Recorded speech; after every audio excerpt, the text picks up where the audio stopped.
నమస్కారం. సిక్కోలో హృదయ స్పందన న్యూస్కి స్వాగతం. నేను మీ సంతోష్. ముందుగా ఈనాటి వార్తల్లోని వివరాలు ఇలా ఉన్నాయి. అధికారులు అర్జీలపై దృష్టి సారించి పరిష్కరించాలని జిల్లా కలెక్టర్ స్వప్నిల్ పొన్కర్ ఆదేశించారు. జిల్లా పరిషత్ సమావేశ మందిరంలో ప్రజా ఫిర్యాదుల నమోదు మరియు పరిష్కార వేదికలో సోమవారం కలెక్టర్తో పాటు జిల్లా జాయింట్ కలెక్టర్ ఫర్మాన్ అహ్మద్ ఖాన్లు అర్జీలను స్వీకరించారు. శ్రీకాకుళం, ఎచ్చర్ల, లావేరు తదితర మండలాల్లో అర్జీలు పెండింగ్లో ఉన్నాయని, పెండింగ్లో ఉన్న అర్జీలపై తహసీల్దార్లు దృష్టి సారించాలని ఆదేశించారు. సర్వే అండ్ ల్యాండ్ రికార్డుల శాఖ, హోంశాఖ, గ్రామీణ అభివృద్ధి, ఎస్సీ పంచాయతీరాజ్, పౌర సరఫరాల శాఖ, గృహ నిర్మాణ శాఖ, మత్స్యశాఖ, municipal, RWS, skill development, DSDO, audit తదితర శాఖల అర్జీలు పెండింగ్లో ఉన్నట్లు తెలిపారు. పెండింగ్లో ఉన్న అర్జీలపై అధికారులు దృష్టి సారించి పరిష్కరించే దిశగా చర్యలు చేపట్టాలని ఆదేశించారు. ఈ సందర్భంగా దరఖాస్తుదారుల నుండి 162 అర్జీలను స్వీకరించారు. స్వీకరించిన అర్జీలలో రెవెన్యూ, వైద్య ఆరోగ్య శాఖ, ఆర్డబ్ల్యూఎస్, మున్సిపల్ అడ్మినిస్ట్రేషన్, గృహ నిర్మాణ శాఖ, గ్రామీణ అభివృద్ధి, డ్వామా, మహిళా శిశు సంక్షేమ శాఖ, సర్వే అండ్ ల్యాండ్ రికార్డులు, భూగర్భ గనులు, ఇరిగేషన్, సర్వే అండ్ ల్యాండ్ రికార్డులు తదితర శాఖలకు సంబంధించి అర్జీలు స్వీకరించారు. గ్రీవెన్స్లో జిల్లా అధికారులు, సిబ్బంది పాల్గొన్నారు. చేయి కలిపి క్షయవ్యాధిని అందరూ కలిసికట్టుగా పారద్రోలాలని జిల్లా న్యాయ సేవాధికార సంస్థ కార్యదర్శి ఆర్ సన్యాస్ నాయుడు పిలుపునిచ్చారు. సోమవారం జిల్లా వైద్య ఆరోగ్య శాఖ కార్యాలయం ఆవరణంలో జిల్లా క్షయ నివారణ సంస్థ ఆధ్వర్యంలో ప్రపంచ క్షయవ్యాధి నివారణ దినోత్సవాన్ని నిర్వహించారు. ఈ కార్యక్రమంలో జిల్లా న్యాయ సేవాధికార సంస్థ కార్యదర్శి ఆర్ సన్యాస్ నాయుడు ముఖ్య అతిథిగా పాల్గొన్నారు. తొలుత జిల్లా న్యాయ సేవాధికార సంస్థ కార్యదర్శి ఆర్ సన్యాస్ నాయుడు వైద్య ఆరోగ్య శాఖ కార్యాలయం నుండి జెండా ఊపి ప్రపంచ క్షయవ్యాధి దినోత్సవం ర్యాలీని ప్రారంభించారు. ఈ ర్యాలీ 7 రోడ్ల కూడలికి చేరుకుని అక్కడ ర్యాలీలో పాల్గొన్న వారితో ప్రతిజ్ఞ చేయించారు. అనంతరం జిల్లా వైద్య ఆరోగ్య శాఖ కార్యాలయ సమావేశ మందిరంలో ఏర్పాటు చేసిన సమావేశంలో ఆయన మాట్లాడుతూ ప్రశంసా పత్రాలు పొందిన ప్రతి ఒక్కరూ మరింత బాధ్యతగా పనిచేయాలన్నారు. వ్యాధి నిర్మూలనకు నిరంతరం కృషి చేస్తున్న వారిని గుర్తించి ప్రశంసా పత్రాలు అందజేయడం మంచి పరిణామం అన్నారు. దగ్గు క్రమం తప్పకుండా 2 వారాల వరకు ఉంటే దగ్గరలోని ప్రభుత్వ ఆసుపత్రులకు వెళ్లి పరీక్షలు చేయించుకోవాలని, క్షయవ్యాధి నిర్ధారణ అయితే వెంటనే మందుల వాడకం ప్రారంభించాలని తెలిపారు. వ్యాధి నియంత్రించేందుకు మందులు వాడుతూ పౌష్టికాహారం తీసుకుంటే తగ్గిపోతుందని పేర్కొన్నారు. జిల్లా వైద్య ఆరోగ్య శాఖ అధికారి మాట్లాడుతూ ముక్తి భారత్ గౌరవ ప్రధానమంత్రి సూచనల మేరకు క్షయ నిర్మూలనకు ప్రతి ఒక్కరూ నిరంతరం కృషి చేయాలన్నారు. కార్యక్రమంలో క్షయ నివారణ అధికారి డాక్టర్ పడేల శ్రీకాంత్, డాక్టర్ రేష్మి చక్రవర్తి, మంత్రి వెంకటస్వామి, బెజ్జిపురం యూత్ క్లబ్ అధ్యక్షులు ప్రసాదరావు, ఆరోగ్యశ్రీ కోఆర్డినేటర్ డాక్టర్ ప్రకాష్ రావు తదితరులు పాల్గొన్నారు. ఈ వ్యాధిని కొంతవరకు కంట్రోల్ చేయవచ్చనే ఉద్దేశం అది సైన్స్ కూడా అదే చెప్తుంది, మెడికల్ విభాగం కూడా అదే చెప్తారు. వాళ్ళకి చాలా మందికి ఈరోజు ఆ డాక్టర్ గారు వాళ్ళ ట్రస్ట్ ద్వారా సహాయం చేయడం జరిగింది. కాబట్టి ఈ రోజుల్లో 4 మాటలు చెప్తాం కాదు, చెప్పే వాళ్ళకంటే ఆశ్రయించేవాళ్ళు చాలా గొప్పవారు. ఆవిడ ఆశ్రయించుకుంది కాబట్టి ఆవిడని మనం గుర్తుపెట్టుకోవాల్సిన అవసరం. కాబట్టి అలాంటి వాళ్ళని కూడా మనం గుర్తుపెట్టుకుంటూ వాళ్ళని కూడా రికగ్నైజ్ చేస్తూ మన జిల్లా నుంచి ఈ వ్యాధిని మీ అందరి సహకారంతో, మీ తాలూకా పనితనంతో మన డిఎంఎల్హెచ్ఓ గారు కానీ, ఎక్స్ఎల్ డిఎంఎల్హెచ్ఓ గారు కానీ, మరి మిగతా ఎన్జిఓ సహకారంతో వ్యాధిని, ఎందుకంటే మిగతా వ్యాధి లక్షణాలన్నీ మీకు అందరికీ తెలుసు కాబట్టి అది ఏ రకంగా దానికి చికిత్స ఏంటని మీ అందరికీ తెలుసు కాబట్టి నేను ఆలోచన పోవట్లేదు.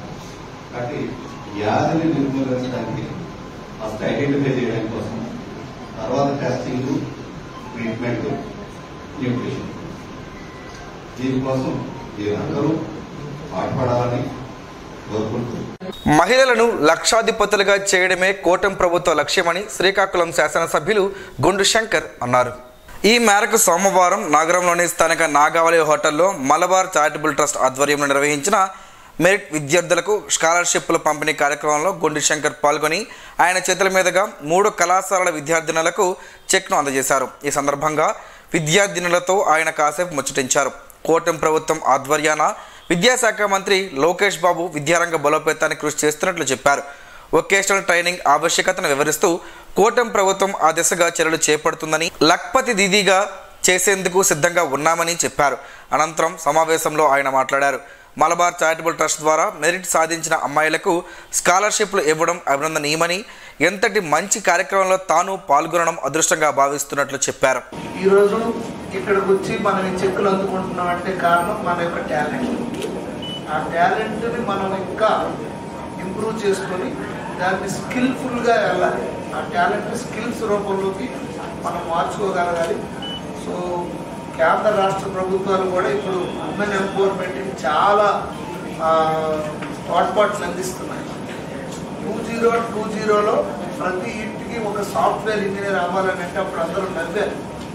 మండల్లో హైటెక్ సిటీ కట్టారు. ప్రతి ఇంట్లో సాఫ్ట్వేర్ ఇంజనీర్ ఉన్నారు.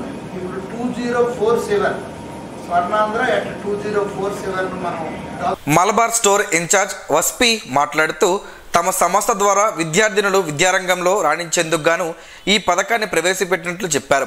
ఒక్కో విద్యార్థినికి 10,000 రూపాయల చొప్పున 22 మందికి ఈ డబ్బులు అందజేస్తున్నట్లు స్వయంగా వారి బ్యాంకు ఖాతాల్లోకి వెళ్లనున్నట్లు చెప్పారు. విద్యార్థినులు సద్వినియోగం చేసుకుని ఉన్నతంగా రాణించాలని ఆకాంక్షించారు. కార్యక్రమంలో మార్కెటింగ్ మేనేజర్ తమ్మినేని రాజు, ఆమదాల వలస కళాశాల ప్రిన్సిపల్ బి శ్యామ్ సుందర్, మహిళా కళాశాల ప్రిన్సిపల్ కృష్ణవేణి, విద్యార్థినులు, తల్లిదండ్రులు, కూటమి నాయకులు, కార్యకర్తలు తదితరులు పాల్గొన్నారు. మలబార్ స్టోర్ ఇన్ఛార్జ్ వస్పి మాట్లాడుతూ తమ సంస్థ ద్వారా విద్యార్థినులు విద్యారంగంలో రాణించేందుకు గాను ఈ పథకాన్ని ప్రవేశపెట్టినట్లు చెప్పారు. ఒక్కో విద్యార్థినికి 10,000 రూపాయల చొప్పున 22 మందికి ఈ డబ్బులు అందజేస్తున్నట్లు స్వయంగా వారి బ్యాంకు ఖాతాల్లోకి వెళ్లనున్నట్లు చెప్పారు. విద్యార్థినులు సద్వినియోగం చేసుకుని ఉన్నతంగా రాణించాలని ఆకాంక్షించారు. కార్యక్రమంలో మార్కెటింగ్ మేనేజర్ తమ్మినేని రాజు, ఆమదాల వలస కళాశాల ప్రిన్సిపల్ బి శ్యామ్ సుందర్, మహిళా కళాశాల ప్రిన్సిపల్ కృష్ణవేణి, విద్యార్థినులు, తల్లిదండ్రులు, కూటమి నాయకులు, కార్యకర్తలు తదితరులు పాల్గొన్నారు. ఈ నెల 25న ఆదిత్యుని సన్నిధిలో హుండీలు కానుకలను లెక్కించనున్నట్లు ఈవో భద్రాజీ ఒక ప్రకటనలో తెలిపారు. మంగళవారం ఉదయం 8 గంటలకు దేవాదాయ ధర్మాదాయ శాఖ సిబ్బంది, అనువంశిక ధర్మకర్త, పాలక మండలి సభ్యులు, అర్చకులు, భక్తులు గ్రామ పెద్దల సమక్షంలో హుండీలను తెరవనున్నట్లు ఈవో విడుదల చేసిన ప్రకటనలో పేర్కొన్నారు. ఆమదాల వలస నియోజకవర్గంలోని రోడ్లకు మహద్దర్శ పట్టిందని ఎమ్మెల్యే పియూసీ చైర్మన్ కోర రవికుమార్ తెలిపారు. ఆమదాల వలస నియోజకవర్గంలో బోర్జ మండలంలో సిఎస్పి రోడ్ నుంచి నెల్లిపర్తి మీదుగా కంట్లాం బీటీ రోడ్డుకు 20 కోట్ల రూపాయలతో 10 కిలోమీటర్ల మేర తార్ రోడ్డు పనులకు ఈరోజు ఎమ్మెల్యే రవికుమార్ శంకుస్థాపన చేసి పనులు ప్రారంభించారు. ఈ సందర్భంగా ఆయన మాట్లాడుతూ కూటమి ప్రభుత్వం వచ్చాక రోడ్డు పనులు జోరుగా జరుగుతున్నాయని అన్నారు. రాష్ట్రాన్ని అభివృద్ధి దిశగా నడుపుతున్నట్లు చెప్పారు. కార్యక్రమంలో మాజీ MLC P Vishwaprasad, Markfed director Annapu Ramakrishna, మండల అధ్యక్షులు రామ్జీ, పైడి సత్యప్రసాద్, కూటమి ముఖ్య నేతలు పాల్గొన్నారు. మండల కేంద్రాల్లో ముందుగా తూర్పుకాపు జాతి ఐక్యతకు చైతన్య సదస్సులు ఏర్పాటు చేస్తామని శ్రీకాకుళం జిల్లా తూర్పుకాపు సామాజిక వర్గం ప్రతినిధులు సురంగి మోహన్ రావు, డోల జగన్మోహన్, లంక గాంధీ, శాసపు జోగినాయుడు, ఇజ్జాడ శ్రీనివాసరావులు తెలిపారు.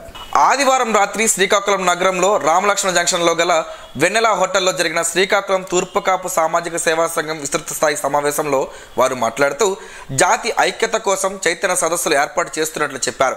శ్రీకాకుళం జిల్లాలో అత్యధిక శాతం జనాభా కలిగిన తూర్పు కాపులు నేడు అన్ని రంగాల్లో వెనుకబడి ఉండడం ఎంతో ఆవేదన కలిగిస్తుందన్నారు. స్వాతంత్రం అనంతరం శ్రీకాకుళం జిల్లాను పాలించే నేతల్లో తూర్పుకాపు సామాజిక వర్గం ప్రతినిధులు ఎక్కువ సంఖ్యలో ఉండేవారని, నేడు అందుకు విరుద్ధంగా ఉందన్నారు. ఉమ్మడి శ్రీకాకుళం జిల్లాలో సుమారు 8 లక్షల జనాభా కలిగిన తూర్పుకాపు సామాజిక వర్గం నేడు రాజకీయంగా, ఆర్థికంగా, సామాజికంగా, విద్యాపరంగా వెనుకబడి ఉన్నారని, ఈ పరిణామాలు చూస్తుంటే జాతి బిడ్డలు అంతా తలడిల్లుతున్నారని అన్నారు.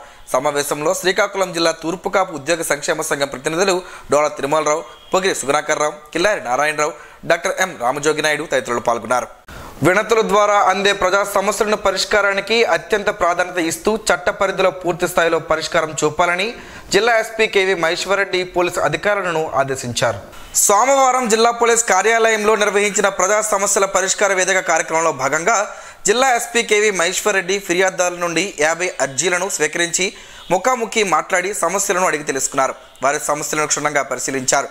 ఫిర్యాదుదారులు సమస్యలను ఎస్పీ ముందు బాధితులు విన్నవించుకోగా ఎస్పీ సానుకూలంగా స్పందించి సంబంధిత పోలీస్ అధికారులతో జూమ్ ఫోన్ కాల్ ద్వారా మాట్లాడి సత్వర న్యాయం అందించేలా కృషి చేయాలని, బాధితులకు చట్ట పరిధిలో తక్షణ న్యాయం అందించేలా చర్యలు తీసుకోవాలని ఆదేశించారు. ఫిర్యాదులపై తీసుకున్న చర్యలపై నిర్ణీత సమయంలో నివేదికను అందించాలని అధికారులకు సూచించారు. ఇందులో భాగంగా నడవలేని వృద్ధులు, వికలాంగుల వద్దకు జిల్లా ఎస్పీ స్వయంగా వెళ్లి వారి సమస్యలను తెలుసుకొని పరిష్కార దిశగా చర్యలు చేపట్టారు. ఆస్తి, కుటుంబ, చీటింగ్, ఇతరత్ర అంశాలపై 50 ఫిర్యాదులను అధికారులు స్వీకరించారు. ఆంధ్రప్రదేశ్ పబ్లిక్ సర్వీస్ కమిషన్ నేతృత్వాన రేపటి నుంచి 3 రోజుల పాటు నిర్వహించే 3 విభాగాల పోస్టులకు సంబంధించిన కంప్యూటర్ ఆధారిత పరీక్షల నిర్వహణపై జిల్లా రెవెన్యూ అధికారి ఎం వెంకటేశ్వరరావు సోమవారం తన కార్యాలయంలో సమీక్షా సమావేశం నిర్వహించారు. ఈ సందర్భంగా ఆయన మాట్లాడుతూ పరీక్షా కేంద్రాల వద్ద పటిష్ట భద్రతా ఏర్పాట్లు చేయాలని, పరీక్షా కేంద్రాల వద్ద వైద్య సిబ్బందిని అందుబాటులో ఉంచడం, పరీక్షా కేంద్రాలకు నిరంతరం విద్యుత్ సరఫరా ఏర్పాటు చేయడంపై ప్రత్యేక దృష్టి సారించాలన్నారు. పరీక్షలకు హాజరయ్యే అభ్యర్థులకు రవాణా సౌకర్యం కల్పించి పరీక్షల నిర్వహణలో ఎటువంటి లోటుపాట్లు లేకుండా సజావుగా నిర్వహించేందుకు అన్ని శాఖల అధికారులు సమన్వయంతో పనిచేయాలని డిఆర్ఓ సూచించారు. అభ్యర్థులకు ఎలాంటి ఇబ్బందులు కలగకుండా అన్ని ఏర్పాట్లు చేయాలని ఆయన ఆదేశించారు. పరీక్షకు అరగంట ముందు గేట్లు మూసివేస్తామని స్పష్టం చేశారు. ఈ పరీక్షలకు హాజరయ్యే అభ్యర్థులు సమయానికి పరీక్షా కేంద్రాలకు చేరుకోవాలని సూచించారు. సమావేశంలో డిఎస్పీ సిహెచ్ వివేకానంద, ఏపీపీఎస్సీ ప్రతినిధులు ఈశ్వరి, పద్మప్రియ, జిల్లా వైద్య ఆరోగ్య శాఖ అధికారి T V Balamuralikrishna, H section superintendent Chakravarthi, chief సూపరింటెండెంట్లు, లైజన్ అధికారులు పాల్గొన్నారు. ఆంధ్రప్రదేశ్లోని అరకులోయ నుంచి వచ్చిన స్వచ్ఛమైన జిఐ ట్యాగ్ పొందిన అరకు కాఫీ ఇప్పుడు పార్లమెంట్ ప్రాంగణంలో లభిస్తుంది. ఇది కేవలం ఒక కాఫీ స్టాల్ మాత్రమే కాదు, 1.5 లక్షల మంది గిరిజన రైతుల కఠోర శ్రమకు, సంప్రదాయానికి ప్రతీక అని కేంద్ర పౌర విమానయాన శాఖ మంత్రి కింజరాపు రామ్మోహన్ నాయుడు అన్నారు. పార్లమెంట్లో అరకు కాఫీ అందుబాటులోకి తీసుకురావడానికి ప్రధానమంత్రి నరేంద్ర మోడీ, ముఖ్యమంత్రి నారా చంద్రబాబు నాయుడు సహకారం ఎంతో ఉందన్నారు. వారిద్దరికీ ఈ సందర్భంగా ప్రత్యేక అభినందనలు తెలియజేశారు. అరకు కాఫీ వంటి విశిష్ట ఉత్పత్తులకు గుర్తింపు లభించడానికి వారిచ్చిన తోడ్పాటు ఎన్నటికీ మరువలేమని ఆయన పేర్కొన్నారు. పార్లమెంట్లో అరకు కాఫీ స్టాల్ను ప్రారంభించిన కేంద్ర మంత్రులు పీయూష్ గోయల్, జువల్ ఓరం, కిరణ్ రిజిజులకు ఆంధ్రప్రదేశ్ ప్రజల తరపున హృదయపూర్వక ధన్యవాదాలు తెలియజేస్తున్నామని రామ్మోహన్ నాయుడు చెప్పారు. ఇది గ్రామీణ ప్రాంతాల అభివృద్ధికి, భారతీయ సేంద్రియ వ్యవసాయానికి ప్రపంచ స్థాయిలో గుర్తింపు తెస్తుందని ఆయన అభిప్రాయాన్ని వ్యక్తం చేశారు. ప్రభుత్వం స్కిల్ డెవలప్మెంట్ అండ్ ట్రైనింగ్ ద్వారా నిరుద్యోగ యువతి యువకులకు ఉపాధి అవకాశాలు కల్పించడం వలన విద్యార్థులు స్వశక్తితో ఆర్థిక అభివృద్ధి చెందుతారని శ్రీకాకుళం నియోజకవర్గం శాసనసభ్యులు గొండు శంకర్ అన్నారు. జిల్లా కేంద్రంలోని బలగలో డిఎల్టీసీ ఐటీఐ కళాశాలలో జాబ్ మేళాను ఈరోజు నిర్వహించారు. ఈ కార్యక్రమానికి ముఖ్య అతిథిగా ఎమ్మెల్యే పాల్గొన్నారు. వృత్తి విద్య నైపుణ్యం స్వయం ఉపాధికి, పారిశ్రామికవేత్తలుగా తయారవడానికి దోహదపడతాయని, ఎక్కువగా ఐటీఐ చదివిన విద్యార్థులకు జాబ్ ఓరియంటెడ్ కోర్సుగా మంచి అవకాశాలు వస్తాయని తెలిపారు. జాబ్ మేళా ద్వారా కొంతమందికి ఉద్యోగ అవకాశాలు కలుగుతాయని, ఈ అవకాశాన్ని విద్యార్థులు ఉపయోగించుకోవాలని తెలిపారు. ఈ కార్యక్రమంలో అధ్యాపక బృందం, విద్యార్థులు పాల్గొన్నారు. బెట్టింగ్ అనేది ఓ విషవలయం లాంటిదని, బెట్టింగ్ ముసుగులో పడి యువత జీవితాలను నాశనం చేసుకోవద్దని శ్రీకాకుళం జిల్లా ఎస్పీ కేవీ మహేశ్వర్ రెడ్డి తెలిపారు. జిల్లాలో క్రికెట్ బెట్టింగ్ పాల్పడుతున్న నిర్వాహకులపై ప్రత్యేక నిఘా పెడుతున్నామని, చట్టపరమైన కఠిన చర్యలు తప్పవని జిల్లా ఎస్పీ హెచ్చరించారు. ఈ మేరకు సోమవారం జిల్లా ఎస్పీ ఓ పత్రికా ప్రకటన జారీ చేస్తూ క్రికెట్ మ్యాచ్లను వినోదం కోసం మాత్రమే చూడాలి తప్ప కుటుంబాలలో విషాదం నింపేలా ఉండకూడదని జిల్లా ఎస్పీ కోరారు. ఆన్లైన్ బెట్టింగ్ యాప్లతో జీవితాలను నాశనం చేసుకోవద్దని యువతకు జిల్లా ఎస్పీ కేవీ మహేశ్వర్ రెడ్డి పిలుపునిచ్చారు. ఐపీఎల్ క్రికెట్ మ్యాచ్లు జరుగుతున్న నేపథ్యంలో ఆన్లైన్, ఆఫ్లైన్ క్రికెట్ బెట్టింగ్లకు పాల్పడేవారు, ముఖ్యంగా యువత అప్రమత్తంగా ఉండాలని, ఆర్థికంగా జీవితాలను నాశనం చేసే బెట్టింగ్ యాప్ల జోలికి పోవద్దని ప్రజలను, యువతను జిల్లా ఎస్పీ హెచ్చరించారు. క్రికెట్ మ్యాచ్లు జరుగుతున్న నేపథ్యంలో వీటిని అదునుగా చేసుకొని కొందరు స్వార్థపరులు, చెడు నడత కలిగిన వ్యక్తులు క్రికెట్ బెట్టింగ్లకు తరలేపే అవకాశం ఉందన్నారు. బెట్టింగ్లకు బలి అవుతున్న వారిలో ఎక్కువ శాతం యువతే ఉంటున్నారని అన్నారు. సులభంగా అధిక నగదును ఆర్జించవచ్చునని యువతకు ఆశ చూపుతూ బెట్టింగ్ ఊబిలో దించుతున్నారని అన్నారు. జిల్లాలో ఎక్కడైనా క్రికెట్ బెట్టింగ్లు జరుగుతున్నట్లు తెలిస్తే డైల్ 112-100 నెంబర్కు సంబంధిత పోలీసు అధికారులకు కాల్ చేసి సమాచారం అందించాలని, సమాచారం ఇచ్చిన వారి వివరాలు గోప్యంగా ఉంచబడతాయని జిల్లా ఎస్పీ తెలిపారు. ఎచ్చర్ల మండలం స్థానిక చిలకపాలెంలో గల శ్రీ శివాని కాలేజ్ ఆఫ్ ఇంజనీరింగ్లో విద్యార్థుల కోసం ఉపాధి నైపుణ్యాలపై 6 రోజుల శిక్షణ కార్యక్రమాన్ని నాంది ఫౌండేషన్ ప్రతినిధులు ఈరోజు ప్రారంభించారు. ఈ సంయుక్త కార్యక్రమం విద్యార్థులకు పోటీతత్వ వృత్తి రంగంలో విజయం సాధించడానికి అవసరమైన నైపుణ్యాలతో సన్నద్ధం చేయడం లక్ష్యంగా ఈరోజు ప్రారంభమైన ఈ కార్యక్రమానికి నాంది ఫౌండేషన్ ట్రైనర్స్ సౌమ్య, అయేషాలు పాల్గొని విద్యార్థులకు తర్ఫీదునిచ్చారు. ఇంటరాక్టివ్ సెషన్స్, వర్క్షాప్లు, ప్రాక్టికల్ శిక్షణల ద్వారా కమ్యూనికేషన్, బయోడేటా రచన, ఇంటర్వ్యూ సన్నద్ధత, ముఖ్యమైన ఉపాధి నైపుణ్యాలలో తమ సామర్థ్యాలను మెరుగుపరుచుకునేందుకు శిక్షణ ఇస్తున్నట్లు వారు తెలిపారు. Naandi foundation, Mahindra pride classroom మధ్య ఈ సహకారం యువత ప్రతిభలలో విద్యా వృత్తి సన్నద్ధతను పెంపొందించడంలో వారి ఉమ్మడి నిబద్ధతను సూచిస్తుందని, Shri Shivani college of engineering తదుపరి తరం నైపుణ్యం కలిగిన నిపుణులను పెంపొందించడానికి ఒక ఆదర్శ వేదికగా పనిచేస్తుందన్నారు. ఈ కార్యక్రమంలో కళాశాల principal doctor Y Srinivasarao, doctor G T Chandrasekhar, vice principal S V N Sunil Kumar, diploma principal, కళాశాల వివిధ విభాగాధిపతులు K Madhukumar, Y Jagadish Kumar, doctor S Lakshmanaraju, doctor V Suryanarayana, doctor P Revanth Kumar, K Ravikumar, M Sai Sudha, placement officer doctor B Prasadarao, P D T Balaji, అధ్యాపకులు, విద్యార్థినులు పాల్గొన్నారు. ప్రజల్లో ప్రథమ చికిత్సపై అవగాహన పెరగవలసిన అవసరం ఉందని డిఎల్ఎస్ఏ కార్యదర్శి సన్యాసి నాయుడు తెలిపారు. రెడ్ క్రాస్ శ్రీకాకుళం శాఖ పరిపాలనా భవనంలో జరుగుతున్న ఫస్ట్ ఎయిడ్ శిక్షణ కార్యక్రమంలో ముఖ్య అతిథిగా పాల్గొని మాట్లాడారు. విద్యార్థి దశ నుండే పాఠశాల, కళాశాల స్థాయి విద్యార్థులకు ప్రథమ చికిత్సపై అవగాహన కల్పించాలన్నారు. తద్వారా ప్రాణాపాయ స్థితిలో ఉన్న వారిని కాపాడగలమన్నారు. జిల్లా red cross chairman P Jaganmohan Rao మాట్లాడుతూ ప్రభుత్వ, ప్రైవేట్ కార్యాలయ సిబ్బందికి కూడా అవగాహన కల్పిస్తామన్నారు. కార్యక్రమంలో వైసీబీ సేవా సంస్థ president M Prasadarao, MC member B Chinmayarao, red cross సిబ్బంది సత్యనారాయణ, పి చైతన్య కుమార్, జి రమణ, గుణాకర్ రావు తదితరులు పాల్గొన్నారు. లక్ష్యం దిశగా ప్రయాణం సాగించాలని ఏపీడబ్ల్యూజేఎఫ్ రాష్ట్ర కార్యదర్శి కొంకేన వేణుగోపాల్ పేర్కొన్నారు. ఇటీవల రాష్ట్ర, జిల్లా స్థాయి పెన్కాక్ సిలాట్ పోటీల్లో విజేతలుగా నిలిచిన క్రీడాకారులకు స్థానిక మున్సిపల్ వైఎస్ఆర్ కళ్యాణ మండపం ఆవరణలో అభినందన సభ సోమవారం నిర్వహించారు. హేమంత్ మార్షల్ ఆర్ట్స్ అకాడమీ ఆధ్వర్యంలో క్రీడాకారులు విజేతలుగా నిలవడం అభినందనీయమని కొంకేన వేణుగోపాల్ పేర్కొన్నారు. తొలుత క్రీడాకారులు మార్షల్ ఆర్ట్స్ పలు విన్యాసాలు ప్రదర్శించారు. అనంతరం విజేతలుగా నిలిచిన క్రీడాకారులకు సర్టిఫికేట్లు, మెడల్స్ అందజేశారు. ఈ కార్యక్రమంలో ధర్మశాస్త్ర ట్రస్ట్ అధ్యక్షుడు బరటం సంతోష్, వివో ఏఎస్ఎం అందవరపు సంతోష్, బిహెచ్రి జిల్లా అధ్యక్షుడు రోతు సూర్యనారాయణ, మహిళా విభాగం రాష్ట్ర అధ్యక్షురాలు మణిశర్మ, జిల్లా అధ్యక్షురాలు అందవరపు జ్యోతిర్మయ్, నిర్వాహక అధ్యక్షురాలు Soujanya, Hemanth martial arts academy వ్యవస్థాపకులు Y Hemanth Kumar, coach D Harish తదితరులు పాల్గొన్నారు. భారతీయ జనతా పార్టీ శ్రీకాకుళం తూర్పు మండల సమావేశం ఈరోజు బీజేపీ శ్రీకాకుళం జిల్లా పార్టీ కార్యాలయంలో మండల అధ్యక్షురాలు కనుగుల లలితా కుమారి అధ్యక్షతన జరిగింది. మండలంలోని సీనియర్ నాయకులు, క్రియాశీల కార్యకర్తల సమక్షంలో నూతన మండల కమిటీ ఏర్పాటుపై చర్చించారు. ఈ సమావేశంలో పాల్గొన్న ముఖ్య అతిథి బీజేపీ శ్రీకాకుళం జిల్లా అధ్యక్షుడు సిరిపురం తేజేశ్వరరావు, బీజేపీ రాష్ట్ర అధికార ప్రతినిధి పూడి తిరుపతిరావు, బీజేపీ జాతీయ కౌన్సిల్ సభ్యుడు చల్లా వెంకటేశ్వరరావు తదితరులు మాట్లాడుతూ కమిటీ ఏర్పాటులో పరిగణలోకి తీసుకునే పలు అంశాలు వివరించారు. కార్యక్రమంలో బీజేపీ జిల్లా ప్రధాన కార్యదర్శి చింతపల్లి దుర్గారావు గాంధీ, ఓబీసీ మోర్చా జిల్లా అధ్యక్షుడు గులివి కరుణాకర్ రావు తదితరులు పాల్గొన్నారు. ఉగాది సందర్భంగా ఈ నెల 29 సాయంత్రం 4 గంటలకు స్థానిక శాంతినికేతన్ కళాశాలలో తెరవే ఆధ్వర్యంలో జిల్లా స్థాయి కవి సమ్మేళనం నిర్వహిస్తున్నట్లు ఆర్వి రమణమూర్తి ఒక ప్రకటనలో తెలిపారు.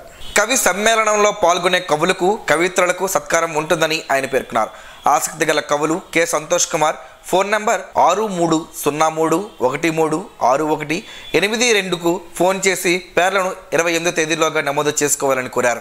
రాజాంలోని పైడితల్లి అమ్మవారిని తూర్పు కాపు రాష్ట్ర వర్కింగ్ ప్రెసిడెంట్ మక్కా సాయిబాబు నాయుడు భక్తి శ్రద్ధలతో దర్శించుకున్నారు. ఆలయ కమిటీ సభ్యుల ఆహ్వానం మేరకు వెళ్లిన ఆయనకు వారు ఘన స్వాగతం పలికారు. అమ్మవారిని దర్శించుకున్న అనంతరం తీర్థ ప్రసాదాలను అందజేశారు.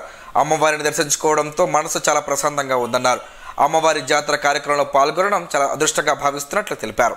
సోంపుతో పలు ఆరోగ్య ప్రయోజనాలు ఉన్నాయని ఆరోగ్య నిపుణులు చెబుతున్నారు. ఆ వివరాలేంటో ఈరోజు ప్రసారమయ్యే ఆరోగ్యమే మహాభాగ్యంలో తెలుసుకుందాం.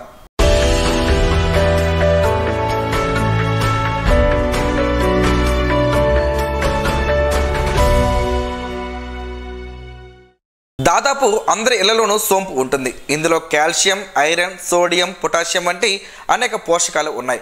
ఇది ఆరోగ్యానికి ఎంతో మేలు చేస్తుంది. అనేక రోగాల నుంచి మనల్ని కాపాడుతుంది. సోంపును రోజు తీసుకోవడం వల్ల గుండెకు మేలు జరుగుతుందని ఆరోగ్య నిపుణులు అంటున్నారు.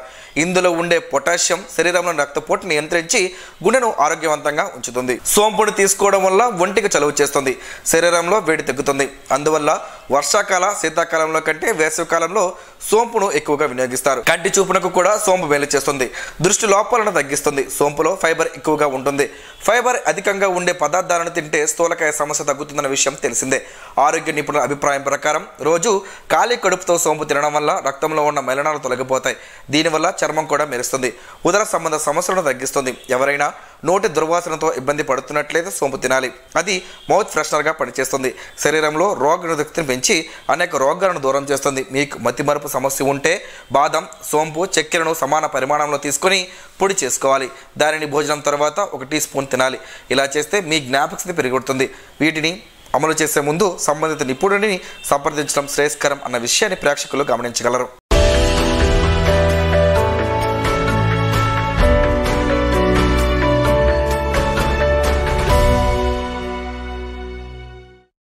ఈరోజు వార్తల్లో ఒక మంచి మాటను విందాం, ఆచరిద్దాం. సమాజ శ్రేయస్సును కాంక్షించే మహనీయుల మాటల్లోంచి ఈరోజు. జీవనం గమనం గమ్యం. హైందవుడు అంటే తనకు గాని కుటుంబానికి గాని సమాజానికి గాని ఉపయోగమైన పని చేయువాడు. తనకు కుటుంబానికి సమాజమునకు లోకానికి నష్టం చెయ్యనివాడు. తెలివి కంటే మౌనంగా ఉండడం ప్రకృతి సిద్ధం. మౌనం కంటే ఏకాంతంగా ఉండడం ఆత్మసిద్ధం. ఈ అన్నింటినీ త్యాగం చెయ్యడమే పరమాత్మ సిద్ధం. ఓం శ్రీ గాయత్ర్యై నమః. స్పందన ప్రేక్షకుల కోసం స్పందన న్యూస్ ఇప్పుడు యూట్యూబ్లో అందుబాటులో ఉంచడమైంది. SDV స్పేస్ స్పందన అని టైప్ చేసి వీక్షకులు తమ అనుకూలమైన సమయంలో న్యూస్ని వీక్షించగలరు. ఈ వార్తలు ఇంతటితో సమాప్తం. మరలా ప్రసారమయ్యే స్పందన న్యూస్లో కలుసుకుందాం. అంతవరకు సెలవు. నమస్కారం. మీ మాటే మా బాట.